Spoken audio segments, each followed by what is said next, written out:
से आपको बहुत हेल्प मिलेगी। आप कोई भी एग्ज़ाम दे लेना, इसमें स्टैटिक जीके के मैं टॉप 20 क्वेश्चन कराता हूँ, कभी ये टॉपिक कराता हूँ तो कभी दूसरा टॉपिक कराता हूँ। लेकिन आज जैसे कल मैंने आपको मुगल कराए, आज मैं आपको जो इसमें कराने वाला हूँ बच्चों, वो आपके इंडियन पॉलिटी के बेस्ट 15 क्वेश्चन कराने वाला हूँ। इसकी पीडीएफ आपको टेलीग्राम पर मिल जाएगी, वहाँ से ज्वाइन करके पीडीएफ ले लेना। लेकिन ये जो आपके फ़िलहाल में मैं क्वेश्चन कराने वाला हूँ, ये आप सभी के लिए बहुत बहुत बहुत ज़्यादा इंपॉर्टेंट रहने वाले हैं। तो बाकी बात तो बाद में होगी, क्योंकि हम बातचीत करने के लिए नहीं, इस क्लास में जितने ज़्यादा हो जाएं उतने क्वेश्चन करने के लिए आते हैं। Let's start now. तो बच्चों पहला क्वेश्चन आपकी स्क्रीन पर ये रहा। सफलता का एक रहस्य एक दूसरे से नहीं होता, उसके पीछे की कठिनाई भी अनगिनत होती है।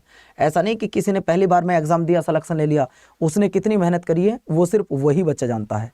ठीक है, नेक्स्ट सवाल आपकी स्क्रीन पर यह कि जिसने अभी तक एप्लीकेशन को डाउनलोड ना किया हो वो एप्लीकेशन को जरूर डाउनलोड कर ले, और जिसने मेरे प्यारे बच्चों चैनल को सब्सक्राइब ना किया हो वो चैनल को सब्सक्राइब कर ले। और पहला सवाल आपकी स्क्रीन पर यह रहा, बातचीत नहीं। भारत में 1935 के अधिनियम द्वारा स्थापित संघ में जो अवशिष्ट शक्तियां जिन्हें रेजिड्यूरी पावर बोलते हैं वो किसको दी गई थी? बोलो भैया, रेजिड्यूरी पावर किसको दे दी गई थी? तो मेरे प्यारे लाडलो, जो रेजिड्यूरी पावर थी वो दे दी गई गवर्नर जनरल को। किसको? गवर्नर जनरल को दे दी गई थी। सवाल नंबर नेक्स्ट, बातचीत नहीं करनी हमें। किस अधिनियम के द्वारा केंद्र में द्विसदनीय विधायिका बनाई गई? द्विसदनीय विधायिका किसके द्वारा बनाई गई? चलो बच्चों जवाब दो। अगर मैं द्विसदनीय विधायिका की बात करता हूं तो वो किसके द्वारा बनाई गई थी? जल्दी, थोड़ा सा तेज चलेंगे हम लोग। अगर द्विसदनीय विधायिका की बात करते हैं तो सर वो बनाई गई थी आपके 1919 भारत सरकार अधिनियम के द्वारा। नेक्स्ट देखिए, जन गण मन को राष्ट्रगान के रूप में कब स्वीकार किया गया? जन गण मन को भारत के राष्ट्रगान के रूप में कब स्वीकार किया गया?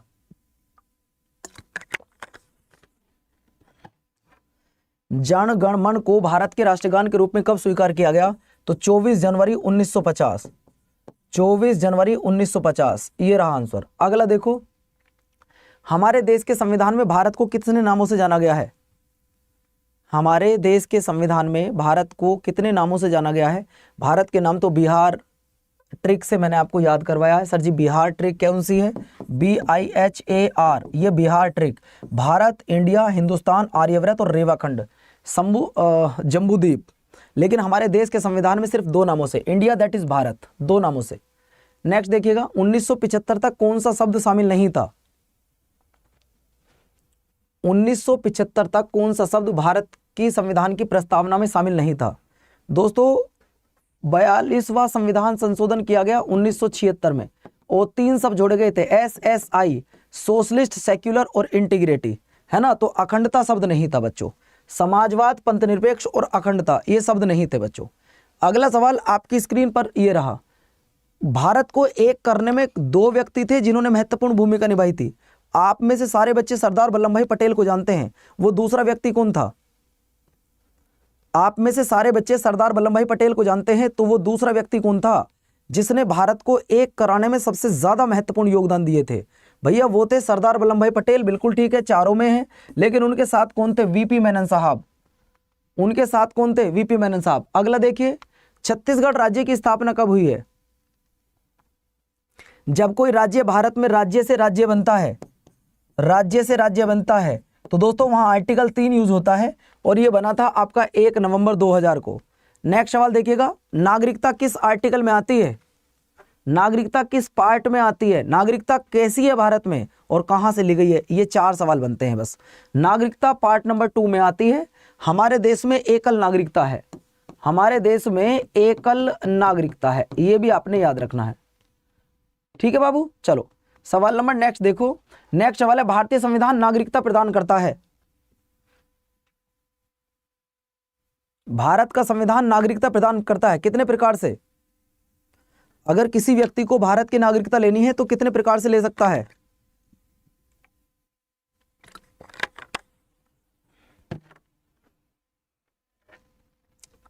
अगर किसी व्यक्ति को भारत की नागरिकता लेनी है तो 5 प्रकार से ले सकता है। ब्रांड, BRAN और D, ये 5 प्रकार से ले सकता है। ये सारे सही हैं बच्चों। अगला देखिए सवाल नंबर नेक्स्ट क्या कह रहा है? नेक्स्ट कह रहा है कि नागरिकता कितने प्रकार से खत्म की जा सकती है? अगर मैं नागरिकता की बात करूं भाई 5 प्रकार से अगर ली जा सकती है तो खत्म कितने प्रकार से कर सकते हैं? तो 3 प्रकार। 1 2 3, ये तीनों ठीक है भैया। नागरिकता 5 प्रकार से ले सकते हैं, 3 प्रकार से खत्म कर सकते हैं। पेपर में आए हुए सवाल हैं, आप पढ़ो या मत पढ़ो, ये आपके ऊपर डिपेंड करता है, याद करो या मत करो। अगला सवाल आपकी स्क्रीन पर ये रहा, हमारे देश के संविधान में नागरिकों को जो मौलिक अधिकार दिए गए हैं वो किस पार्ट में आते हैं? बेटे 20 मिनट मांगता हूं पूरे दिन में, आपसे ज्यादा टाइम नहीं मांगता, है ना। आपको मुझे कितना टाइम देना है? एक दिन में 24 घंटे, हर घंटे में 60 मिनट। और बच्चों आपको मैं बता दूं, इतनी मिनट होती है, उसमें से 20 मिनट मुझे दे दिया करो बस, है ना। तो भैया पार्ट नंबर 3 में आपका क्या है? मौलिक अधिकार। लिया कहां से गया? अमेरिका से। मौलिक अधिकारों को कहां से लिया गया है? अमेरिका से लिया गया सर जी, ये सवाल आ चुका है। अगला देखो भैया, आपको बताना है कि कानून के समानता का अधिकार किस अनुच्छेद में है? बोलो बच्चों, समानता का अधिकार किस अनुच्छेद में है? अगर मैं राइट टू इक्वलिटी की बात करूं तो समानता का जो अधिकार है मेरे प्यारे साथियों, वो आपके 14 से लेके 18 तक है। और 14 से 18 सिर्फ एक आर्टिकल आ रहा है, 14, ये रहा बिल्कुल करेक्ट आंसर। अगला देखिए, अगला सवाल, इनमें से कौन सा गलत है? ये सवाल पिछले वाले एमटीएस में आया, ये सवाल पिछले वाले एमटीएस में आया बेटा, ये वाला। बताना क्या आंसर आएगा इसका?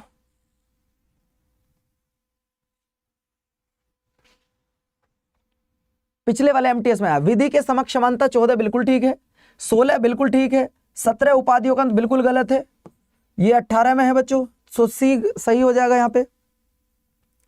अगला देखो, प्रेस की स्वतंत्रता किस आर्टिकल में आती है? प्रेस की स्वतंत्रता किस आर्टिकल में आती है? फ्रीडम ऑफ स्पीच, बिल्कुल एकदम गजब का आंसर दे रहे हैं बच्चों आज आप, freedom of speech, freedom of speech. Next देखिएगा, किसी व्यक्ति को अपने खिलाफ गवाही देने के लिए बाध्य नहीं किया जा सकता कि आपने ये काम किया है, जबरदस्ती उनको टॉर्चर करके, ये नहीं कि आप ही ने किया है, आपको गवाही अपने खिलाफ देनी पड़ेगी। तो ये कौन सा आर्टिकल कहता है? सर ये कह रहा है आर्टिकल नंबर 20 का 3 कि आप किसी को अपने खिलाफ जबरदस्ती गवाही देने के लिए तो प्रेशर नहीं कर सकते।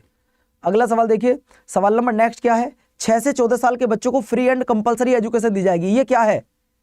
दोस्तों ये ओरिजिनल कॉन्स्टिट्यूशन में तो था नहीं, इसको ऐड किया गया कब? 86वां संविधान संशोधन करके 2002 में, 86वां संविधान संशोधन करके सन 2002 में इसको ऐड किया गया था। और बच्चों आपको बता दूं, ये क्या है? हमारा मौलिक अधिकार है कि हमें कोई पढ़ाई से रोक नहीं सकता। आप जैसे पढ़ रहे हो, दुनिया की कोई ताकत आपको पढ़ने से नहीं रोक सकती, यहां तक कि पापा मम्मी भी रोक नहीं सकते पढ़ने से। अगला देखिए, अगला सवाल क्या कहता है? किसी भी धर्म विशेष के संवर्धन के लिए करों के लिए भुगतान की अनिवार्यता से मुक्ति की गारंटी दी गई है। बताइए, धार्मिक मामलों को टैक्स से बाहर रखा गया है, वो ये कहना चाहता है। अगर मैं बात करूं 25, तो आप कोई भी धर्म फॉलो कर सकते हैं। 26, मैनेजमेंट की जिम्मेवारी तुम्हारी। 27 आंसर आ गया, 27 आंसर आ गया बच्चों। अगला देखिए, अगला सवाल, मौलिक अधिकारों से संबंधित वाद विवाद कौन सा है? पिछली बार सीजीएल में आया सवाल, ये सवाल पिछली बार सीजीएल में आया बेटे, बताना आंसर क्या होगा? आपके आंसर का वेट करूंगा, सीजीएल का सवाल है।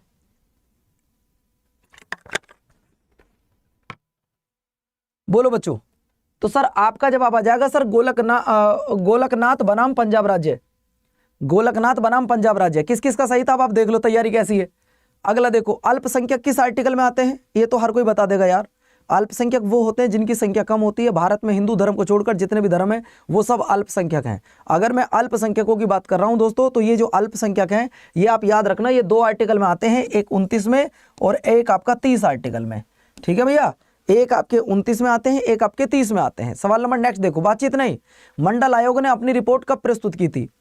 मैं 20 मिनट मांगता हूं पूरे दिन में आपसे, और 20 मिनट में आपको 50 सवाल करा के जाता हूं, करके जाना। 1 नंबर पेपर में रखा मिलेगा बिल्कुल ऐसी अगर आया तो। मंडल आयोग तो रिपोर्ट अपनी कब देगा भैया? 1980 में। नेक्स्ट देखिएगा, मौलिक अधिकारों का संरक्षण किसे दिया गया? हाई कोर्ट को, सुप्रीम कोर्ट को, सबको, या राष्ट्रपति या संसद, किसको दिया गया है? अगर किसी व्यक्ति के मौलिक अधिकारों का वोलेशन होता है तो वह व्यक्ति कोर्ट में जा सकता है। कहां कहां? सर जी सुप्रीम कोर्ट और हाई कोर्ट, सिर्फ 2 ही जगह। अगर हाई कोर्ट में जाएगा तो 226 आर्टिकल, अगर वो सुप्रीम कोर्ट में जाएगा तो 32 आर्टिकल। ठीक है, चलो नेक्स्ट सवाल देखिए, सवाल नंबर नेक्स्ट, निम्नलिखित में से कौन सा कथन सत्य है? मैं वो मरे मरे सवाल नहीं लाता, बिल्कुल पहले का भी हो जाएगा। मैं सवाल भी इतने बड़े लाता हूं ताकि पेपर में जो आ रहे हैं वो तो कराओ बच्चों को। मैं तो बड़े बड़े सवाल लाता हूं भैया खूब, ताकि जो पेपर में आ रहे हैं, ये टीसीएस पूछती है इन सवालों को। और तुम्हारा पेपर कौन कराएगा? जितने एमटीएस वाले हैं, तुम्हारा पेपर कौन कराएगा? टीसीएस। सीजीएल का कौन कराएगा? टीसीएस। आपको मैं बता, ये टीसीएस कंपनी है बेटे, एक कह रहा है जी टीसीएस क्या है, ये टीसीएस कंपनी का नाम है ना, ये पेपर कराती है। तो दोस्तों सवाल मैंने पूछा, इसके लिए सही आंसर क्या आएगा, तो भारत, ये पहला ही सही है, आगे मुझे पढ़ने की जरूरत नहीं पड़ी। अगला देखो, राम राम भैया। उच्चतम न्यायालय के अनुसार निजी भवन के ऊपर, मतलब अपने मकान के ऊपर राष्ट्रीय ध्वज को फहराना ये संविधान के किस अनुच्छेद के अंतर्गत आता है? संविधान के किस अनुच्छेद के अंतर्गत आता है? तो लाडलो आपका जवाब आ जाएगा अनुच्छेद नंबर 19 का ए। चलो मैं एक सवाल पर आपको वो देता हूं टास्क, जो इस सवाल का जवाब सबसे पहले देगा मैं उसका नाम लूंगा। जो भी बच्चा इस सवाल का जवाब सबसे पहले देगा मैं उसका नाम लूंगा। 24वां सवाल है, 10 मिनट में 24 हो चुके हैं, अगली 10 मिनट में 24 और बात खत्म। मेरे लिए जीवन की, दिन की 10 मिनट 20 मिनट निकालते रहो, 20 मिनट में इतना काम कर दूंगा तुम्हारा। और जब पेपर देके आओ ना एमटीएस का, कह देना पवन सर ने पढ़ाया ये वाला सवाल। बोलो भैया, जवाब देने वाले का नाम बताएंगे। अब हम 19 वाले गलत हैं। अच्छा पहले का आंसर आ रहा अभी 19। ओके ओके ओके ओके, सबसे पहले दिया है भैया, भाई नाम नहीं पढ़ पाए, बहुत तेज कमेंट चल गए, अब क्या ही जवाब दे भैया फिर। वैसे अनुच्छेद नंबर 37 है, मैं आपको बता दूं, इन्हें आयरलैंड के संविधान से लिया जो डीपीएसपी हैं। सवाल नंबर नेक्स्ट देखो, नेक्स्ट सवाल कहता है समान नागरिक संहिता भारत के किस राज्य में लागू है? बच्चों एक राज्य अगर गोवा है तो दूसरा कौन है? अगर एक राज्य गोवा है तो दूसरा राज्य कौन है? आर्टिकल नंबर 44 अगर गोवा में लागू होता है तो कहां पर लागू होता है? सर जी उत्तराखंड में लागू होता है। कहां पर लागू होता है? उत्तराखंड में। सवाल नेक्स्ट देखिएगा, ग्राम पंचायत, भाई मैं कह रहा हूं तुमसे टीसीएस का सबसे फेवरेट सवाल है ये टीसीएस का सबसे फेवरेट सवाल है कैलाश, सबसे फेवरेट यही सवाल है कि ग्राम पंचायत का गठन किस अनुच्छेद में किया जाता है। दोस्तों जब मैं ग्राम पंचायत की बात करूंगा तो ग्राम पंचायत भारत में पहली बनी थी 2 अक्टूबर 1959 को। और कहां बनी थी गुरुजी? राजस्थान के नागौर में, राजस्थान के नागौर में बनी थी। भैया आंसर आ जाएगा अनुच्छेद नंबर 40। अगला देखिए सवाल नंबर नेक्स्ट ये रहा, नीति निर्देशक सिद्धांतों में से कौन सा ऐसा है जो गांधीवादी विचारधारा पर आधारित नहीं है? कौन सा ऐसा है जो गांधीवादी विचारधारा पर आधारित नहीं है? जो गांधीवादी विचारधारा पर आधारित नहीं है। अगर मैं गांधीवादी विचारधारा की बात करूं तो नहीं है भैया, 14 वर्ष तक के सभी बच्चों को निःशुल्क और अनिवार्य शिक्षा देना, यह गांधीवादी विचारधारा पर तो नहीं आता।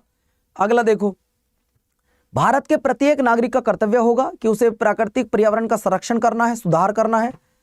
आजकल तो इतने गधे होते हैं, चलते चलते नदी में पत्थर फेंक दिया, पेड़ की टहनी तोड़ दी जिनका कोई मतलब नहीं था, है ना। तो दोस्तों इस सवाल का जवाब क्या आ जाएगा? आपका आ जाएगा 48 का ए। और जो बच्चे कह रहे हैं कि पवन सर आपसे थ्योरी पढ़ना चाहते हैं, हम जो बच्चे कह रहे हैं कि गुरुजी हम आपसे थ्योरी पढ़ना चाहते हैं, तो बेटे सुबह 6 बजे आके देख लो, एक बार सुबह 6 बजे आके देख लो, पता लग जाएगा थ्योरी पढ़ाते कैसे हैं। अगला देखिए, अगला सवाल, राष्ट्रपति के चुनाव में कौन कौन वोट डालते हो? बताओ इतने बड़े सवाल कौन लेकर आता है? ये वो सवाल हैं जो टीसीएस के सबसे फेवरेट पसंदीदा सवाल हैं टीसीएस के। अब भैया राष्ट्रपति के चुनाव में वोट कौन डालता? तुम नहीं डालते, मैं नहीं डालता, फिर हमारे द्वारा चुने गए प्रतिनिधि वोट डालते हैं। संसद के दोनों सदनों के निर्वाचित से बिल्कुल, राज्य विधानमंडल के दोनों सदन ना, लोकसभा वो विधान परिषद वोट नहीं डालती। ये ठीक है, ये ठीक है, 1, 3 और 4, ये रहा आंसर डी। अगला देखो, अगला कहता है राष्ट्रपति अपना त्यागपत्र किसको देते हैं? मेरी क्लास में हर एक बच्चा इस सवाल का जवाब देकर जाएगा क्योंकि आसान सवाल है। आप कहोगे गुरुजी आज तो बहुत अच्छे सवाल आपने कराए, क्योंकि ये आपको आता है ना। भारत के जो राष्ट्रपति हैं वो अपना त्यागपत्र किसे देते हैं? तो चाहे राष्ट्रपति की बात करें, उपराष्ट्रपति की बात करें, तो एक दूसरे से बदला लेते हैं कि आप हमारा रिजाइन ले लीजिएगा, हम आपको रिजाइन कर देंगे, है ना। तो भैया ये कौन है? भैया ये उपराष्ट्रपति जी को अपना त्यागपत्र दे देते हैं। किसको भैया? उपराष्ट्रपति को। अगला देख लो सवाल नंबर नेक्स्ट, भारत सरकार का संवैधानिक अध्यक्ष कौन होता है? भारत सरकार का संवैधानिक अध्यक्ष कौन होता है? अगर मैं भारत सरकार के संवैधानिक अध्यक्ष की बात करूं तो वो प्रेसिडेंट होते हैं। नेक्स्ट सवाल देखो, सवाल नंबर नेक्स्ट है, केंद्र और राज्यों के बीच में आपस में झगड़ा ना हो तो राष्ट्रपति एक आयोग बनाते हैं, उसका नाम क्या है?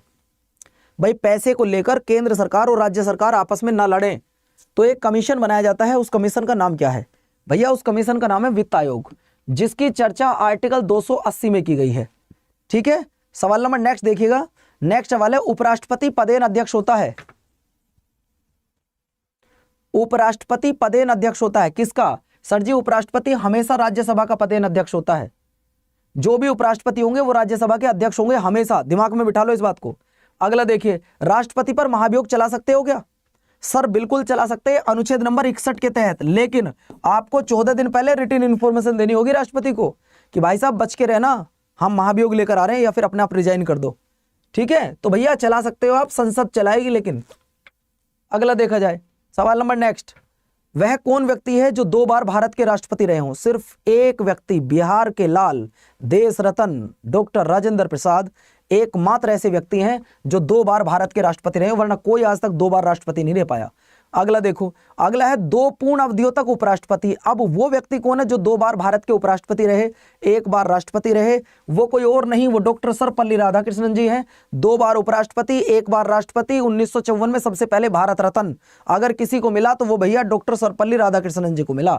अगला देखा जाए, अगला सवाल है, भारतीय संविधान के अनुसार केंद्रीय मंत्री किसकी इच्छा तक अपने पद पर बना रह सकता है? कोई भी केंद्रीय मंत्री किसकी इच्छा तक अपने पद पर रहेगा? सर जी भारत के राष्ट्रपति। नेक्स्ट सवाल देखो बच्चों, राष्ट्रपति का अध्यादेश कितनी अवधि के लिए लागू होता है? देखो बच्चों, मैं आपको फिर कह रहा हूं, ये वो सवाल हैं जो सारे टीसीएस ने पूछ लिए हैं, और टीसीएस अक्सर उन्हीं सवालों को पूछती है, एक सवाल को ऊपर नीचे आगे पीछे करके बार बार पूछती रहती है। आपके पेपर में ये सवाल आ सकने की संभावना है। अगर मैं बात करूं अध्यादेश, तो अध्यादेश 123 आर्टिकल के द्वारा जारी होता है। ठीक है, और मैं पूछूं कितने माह के लिए, तो बच्चों ये 6 माह के लिए जारी होता है। अगला देखो सवाल, लोकसभा में, हाँ यहां तुम फंसोगे, लोकसभा के निर्वाचित सदस्यों की अधिकतम संख्या कितनी है? फंसोगे, गलती मत करना, फिर से बताना है।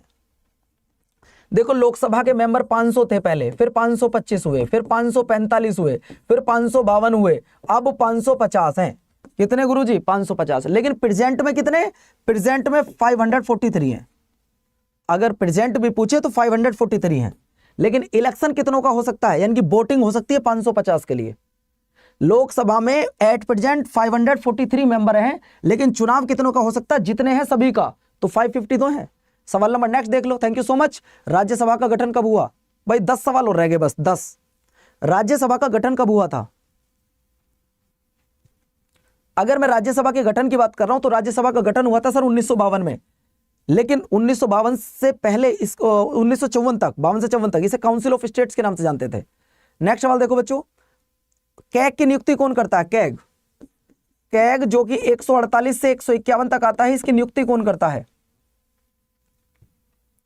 कैग की नियुक्ति कौन करता है? तो भैया कैग की नियुक्ति भी राष्ट्रपति करते हैं, कैग की नियुक्ति भी राष्ट्रपति करते हैं। सवाल अगला, भाई सवाल का जवाब तुम दो। मैंने अभी थोड़ी देर पहले ही सवाल आपको बताया है, किस सदन का अध्यक्ष उस सदन का सदस्य नहीं होता। मैंने अभी बताया ये सवाल आपको, और अगर नहीं जवाब दे पाए तो इसका मतलब ये है कि तुम्हारा दिमाग क्लास में नहीं है, तुम मेरी क्लास में फिजिकली प्रेजेंट हो, मेंटली प्रेजेंट नहीं हो। फिर मैं ये कह सकता हूं बच्चों आपसे कि आप फिजिकली तो मेरी क्लास में हो, मेंटली मेरी क्लास में नहीं हो, अगर आपने इस सवाल का सही जवाब न दिया। अरे दिल के टुकड़ों, मैंने आपसे कहा था जो भी हमारे देश के उपराष्ट्रपति होंगे वो राज्यसभा के अध्यक्ष होंगे, यही तो कहा आपसे। तो उपराष्ट्रपति क्या होंगे? वो हमेशा राज्यसभा के अध्यक्ष होंगे। अगला देखिए, अगला सवाल है मंत्री परिषद में शामिल नहीं है। अरे मंत्री परिषद में शामिल कैबिनेट मंत्री, राज्य मंत्री, लेकिन ये सचिव कहां से आ गया यार? अगला देखो सवाल नंबर नेक्स्ट, लोकसभा में किसी विधेयक को धन विधेयक के रूप में कौन सर्टिफाई करता है? सर जी लोकसभा अध्यक्ष करते हैं। और अगर मैं आपसे पूछूं मनी बिल किस आर्टिकल में आता है, तो 110 में आता है। ठीक है, अगला देखिए, संसद के किसी सदन के मुख्य विपक्षी दल बनने के लिए, मान्यता प्राप्त दल बनने के लिए कितने % वोट होने चाहिए? ये कितनी आपके पास? तो भैया 1/10, 1/10, 1/10, 1/10, ध्यान रखना। अगला देखो, अगला सवाल है, संसद के जिस बच्चे ने इसका सही जवाब दे दिया समझ लो उसकी तैयारी अपने आप में टॉप है। वैसे इस सवाल का जवाब लोकसभा अध्यक्ष आएगा, आप देख लेना किसका सही था किसका गलत है। अगला देखो, लोकसभा की कार्रवाई आयोजित करने के लिए गणपूर्ति कोरम, बेटे दिल्ली यूपी पुलिस में आया सवाल, कोरम क्या होता है? कोरम भी 1/10 होता है, कोरम भी 1/10 होता है। 2 टेम्परेरी हाउस कौन कौन से हैं बच्चों? अगर मैं राज्यसभा की बात करूं परमानेंट, इसकी बात करूं टेम्परेरी, ये आपका टेम्परेरी, ये आपका परमानेंट, ये भैया डी आंसर आ गया, D will be the right answer. Next देखो, नेक्स्ट सवाल, भारत में किसकी स्वीकृति के बिना कोई रुपया खर्च नहीं किया जा सकता? 1 रुपया भी खर्च नहीं कर सकते तुम, 1 रुपया भी खर्च नहीं कर सकते, परमिशन लेनी पड़ेगी किससे? संसद से। आज का लास्ट सवाल है, निम्नलिखित में से कौन सा कथन सही है? होमवर्क में मुझे बताओ। बच्चों मैं जानता हूं मेरी क्लास में बच्चे धीरे कम हुए क्योंकि मैंने टफ क्वेश्चन कराए, आप में से कितने बच्चे ऐसे हैं जो मैं इस सीरीज को जारी रखूं और यही टफ क्वेश्चन कराऊं, इजी क्वेश्चन ना कराऊं?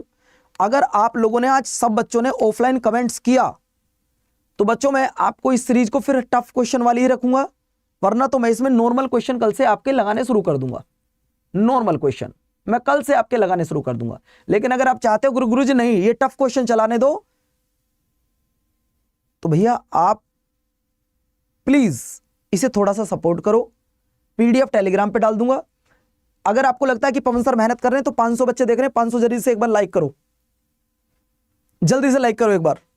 अगर आप चाहते हो कि हाँ गुरुजी ये थोड़े से टफ क्वेश्चन चलने दो, एमटीएस लेवल के क्वेश्चन चलने दो, सीजीएल लेवल के क्वेश्चन चलने दो, तो एक बार जल्दी से जितने देख रहे हैं उतने लाइक करो, ठीक है?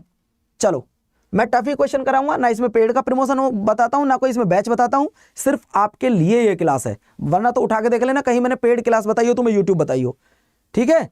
कल फिर मिलूंगा 2:40 पे ये क्लास रहेगी। लाड़ लो, इस सीरीज को कंटिन्यू रखूंगा, आप लोग लगे रहिएगा बस। और मैं उम्मीद करता हूं कि आप इसी तरीके से मेरे साथ पढ़ते रहेंगे।